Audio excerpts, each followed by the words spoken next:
আসসালামু আলাইকুম বিসমিল্লাহির রহমানির রহিম সবাইকে স্বাগতম আমার চ্যানেলে। সকাল থেকেই শুরু করে দিলাম নতুন ব্লগটা। এখন বাজার ঘড়িতে 10টা। সাইদুল বাবা বাজারে গিয়েছিল, এনেছে কিছু সবজি, পেঁয়াজ তো আগে এনেছে, আমি একটু পেঁয়াজ কাটতেছি আর এদিকে ছোলাটা সিদ্ধ করে নিলাম। অনেক আগে ঘুম থেকে ওঠা পড়েছে। তারপরে পেঁয়াজ ছুলে বক্সে রেখে দিই। তারপরে ঘন্টা দুয়েক পর জোহরের নামাজ পড়ে হাতে মেহেদি দিলাম, আমার নিজের গাছের পাতার মেহেদি। আমি সব সময় এই আমার নিজের গাছের মেহেদি হাতে দিই, আমার কাছে ভালো লাগে। তারপরে তো আরও ঘন্টা তিনেক পর রান্নাঘরে চলে আসলাম, প্রায় 5টা বাজে রান্নাঘরে এসেছি।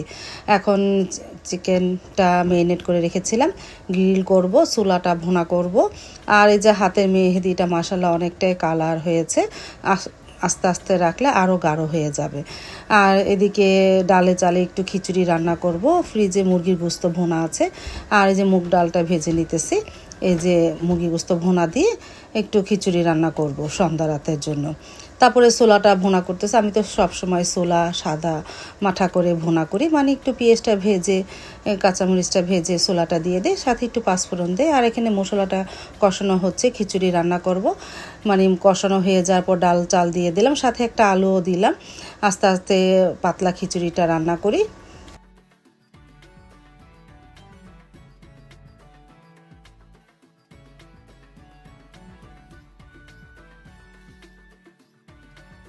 তারপরে এই যে আস্তে আস্তে খিচুড়িটা হচ্ছে, প্রায় হয়ে এসেছে, আর একটু হবে। তারপরে আমি গোস্তটা দিব।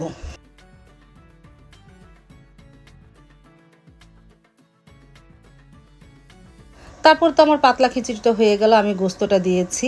গোস্তের মধ্যে বেশিরভাগই কলিজা কলা গিলা এগুলিই আছে, তেমন একটা গোস্ত নেই। সেদিন রান্না করেছিলাম মুরগি গোস্ত, ডিপ ফ্রিজে রেখে দিয়েছিলাম বাকেটও, তাই দিয়ে আজকে একটু পাতলা খিচুড়ি রান্না করলাম সন্ধ্যা রাতের জন্য।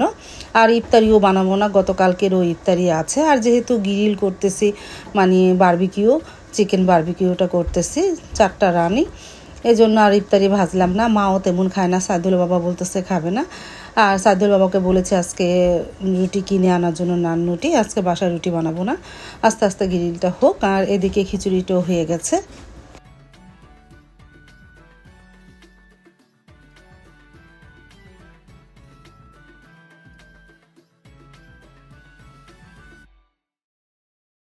তারপর তো আমার চিকেন গ্রিল হয়ে গেছে, আমি জালটা নিভিয়ে দিয়েছি, মাশাআল্লাহ কালারটা অনেক সুন্দর এসেছে।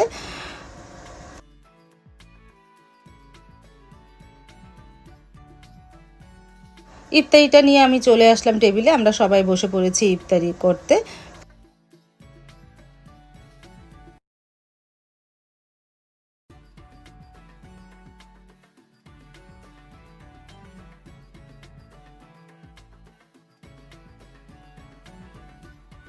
আজান দিয়ে দিল, আমরা ইফতারি করে নিলাম। আজকে রুহ আফজার শরবত বানালাম।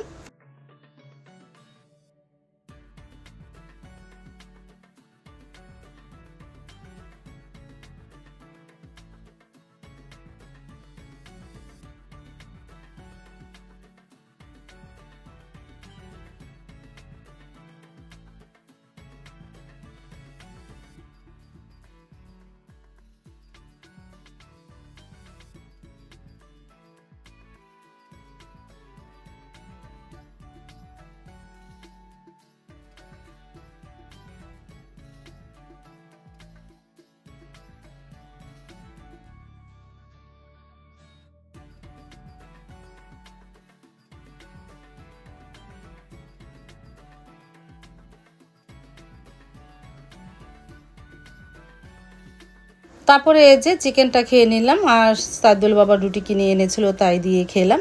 মাকে দিয়েছিলাম, মা একটু খেলো, বলতেছে আর খাবো না। তারপরে সাইদুল বাবাও তেমন একটা খেলো না, আমি সাবা সারাই খেলাম।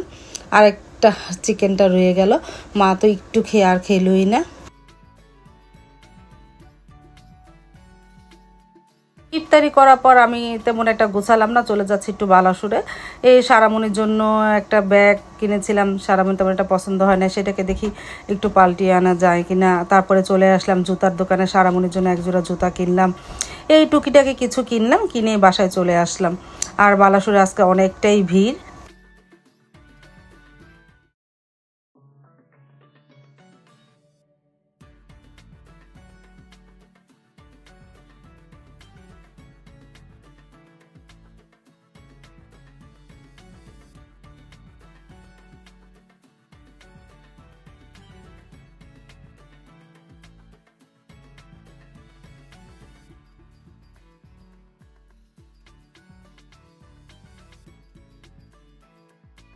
বাসায় আসার পর নামাজটা শেষ করলাম, মানে এশারের নামাজ শেষ করে রান্নাঘরে চলে আসলাম। আদা রসুন ব্লেন্ডারে ব্লেন্ড করে নিই, যদি আগামীকালকে চান রাত হয়। তারপরে তো সাইদুল্লাহ বাবা চলে আসলো দোকান থেকে ঘন্টাখানিক পর, প্রায় 9:30 বাজে আমি মা সাইদুল্লাহ বাবা খেতে বসে পড়লাম খিচুড়ি। সেই বিকেল দিক দিয়ে খিচুড়ি রান্না করেছিলাম। এই সন্ধ্যা রাতে তো আমাদের খাওয়া হয়, সেহরির সময় তো আর খাওয়া হয় না। সেহরির সময় শুধু মা ভাত খাবে আর দুধ দিয়ে, আমরা তো আর সেহরি খাই না। এই সন্ধ্যা রাতে খাওয়া। তারপরে সাইদুল্লাহ বাবা আমি মা খেয়ে নিলাম। আলহামদুলিল্লাহ খিচুড়িটা অনেক মজা হয়েছিল, সাথে একটু আচার নিয়েছিলাম।